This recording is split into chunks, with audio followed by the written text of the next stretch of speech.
talk to you a little bit about the pop filter on a microphone. When you get too close to a microphone and you don't use a pop filter, what happens is your P's really overload the microphone, and what that does to the recording is causes this irreversible damage to your vocal track, and you can't engineer it out. You basically have to redo the vocal track. If you had a really good take and you had all the energy up and everything, and you got that P, it's gonna kill it. So what I'm gonna do is kind of show you how to get comfortable around the mic, and get used to correct distance and a correct approach to sounding the best that you can without running into technical problems, because engineers can only do so much. If the vocals aren't right, it's garbage. So head over into the vocal booth and I'll show you what I'm talking about. Alright, so before I talk about the pop screen filters, what I want to do is talk about a little bit about maybe the room that you're going to sing in if you're doing your own vocals. You know, not everybody can afford to get into a studio. Not everybody can you know, drive across town and they want to get their tracks down right away. And with today's technology, a simple USB microphone and a laptop computer or a desktop and a $50 Radio Shack microphone, you can get the job done.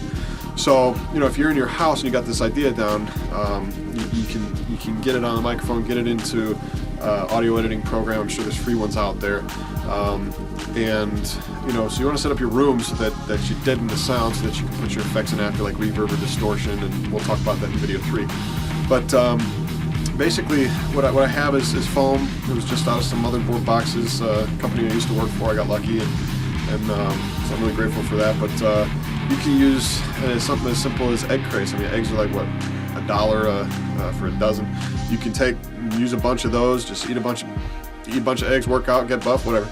And so paste those up on the wall, kind of like they did in Hustle and Flow. Another thing Hustle and Flow did, which was funny, is they put pantyhose over a wire hanger, and that's the same kind of material basically that you can get for this $30–40 pop filter. You can do it for a couple bucks. So that's a nice little money saver there if you're tight. I know I've been tight before, and so this material on these ones that you can buy is stretchy. It works. It blocks out the P's.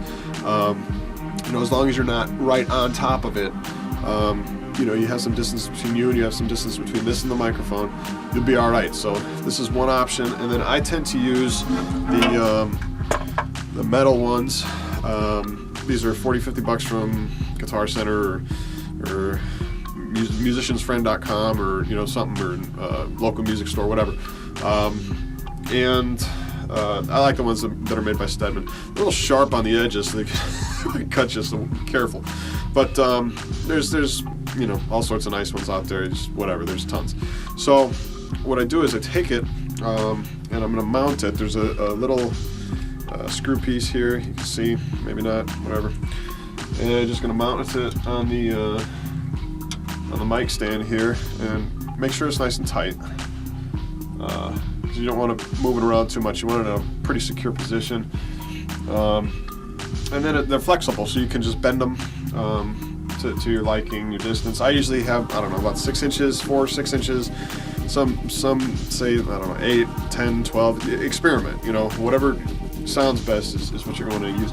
So I placed it, I put it distance that I like, that I think sounds good in the headphones, and then the distance between my mouth and the pop screen is very important. As you saw in video 1, when you get too close, your P's are dispersed across this, and the air kind of hits this, and it kind of sounds like it kind of muffles your voice, and it just, you might be going for that sound, you might want to use it, you can use it as an effect or something, but to get really clear vocals and clarity on your P's and all words you're saying, you don't want to be too close to this, because it will affect your sound. Maybe that's part of your sound, which could be cool.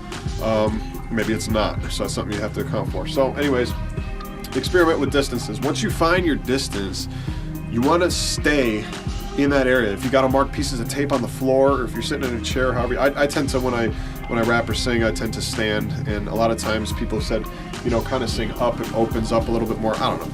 I rap, I sing sitting down, standing up.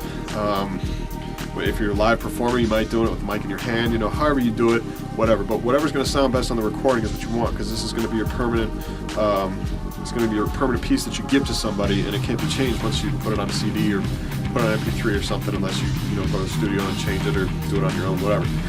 So common sense, but I like to put that out there because it's just, we don't think about everything all the time. So just little stuff. So I want to get some good distance here, and we'll go ahead and do some experimenting, and I'll show you examples of what's good, what's not good, what sounds like a certain sound, and it'll help you out. I'm packing some punches for the punks who steal lunches. I'm punching out the lights of people speaking for punches. I'm pointing at the devil, he revels in his pit. I'm pretty darn sure he's shaking at my spit. Alright, we'll do the same thing with the same setup, but I'll back off the mic. I'm packing some punches for the punks who steal lunches. I'm punching out the lights of people speaking for punches. I'm pointing at the devil as he revels in his pit. I'm pretty darn sure he's shaking at my spit. Okay, now we'll back the pop screen off. But like in my video 1, we'll go ahead and speak real close to the pop screen, and you'll see that it kind of disperses the P where it sounds kind of weird on the mic. I'm packing some punches for the punks who steal lunches. I'm punching out the lights of people speaking for punches. I'm pointing at the devil as he revels in his pit. I'm pretty darn sure he's shaking at my spit. Now I'm just gonna back off of the pop screen a little bit, and it's my preferred method of doing vocals, which I've learned is the best way to get the best sound. I'm packing some punches for the punks who steal lunches. I'm punching out the lights of people speaking for punches. I'm pointing at the devil as he revels in his pit. I'm pretty darn sure he's shaking at my spit. You be the judge. That's the examples. I prefer my recordings to sound good, and I don't want to overload the microphone. What I've noticed is that if you get too close to the microphone, it will distort, and you can't fix that in post-production. You can't let your engineer fix that. You can't fix that. At least that's my experience. If you figure out a way to do it, email me, Brian@bzartistrybeats.com. I'd be more than happy to hear your mad scientist brain figure out a way to do that. But until then, that's what I've got. So now that we have the placement down, there might still be some issues with some pops. There's still bass there, and that's the engineer's job to get rid of. But with the clean signal that we got from the 4th time that we did it with the correct distance, it's a pretty easy process, and I'll show you so that maybe, if you're engineering or if you know an engineer, you can kind of communicate with them better to make the session go a little bit quicker. So let's take a look into the audio software, and I'll kind of show you around.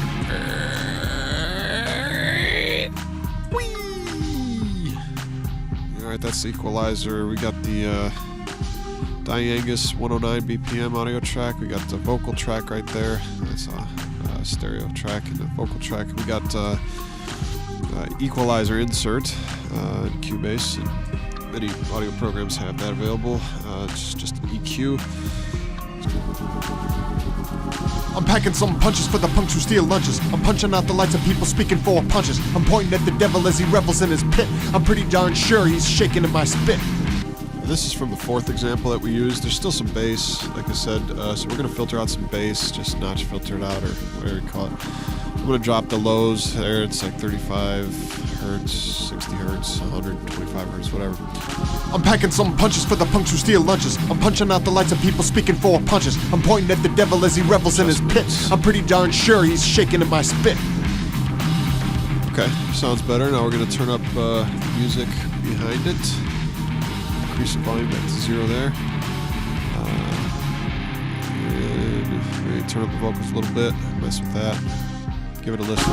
I'm packing some punches for the punks who steal lunches. I'm punching out the lights of people speaking for punches. I'm pointing at the devil as he revels in his pit. I'm pretty darn sure he's shaking at my spit. Okay, as far as the pops go, that sounds fine. We can go ahead and make adjustments where necessary and master.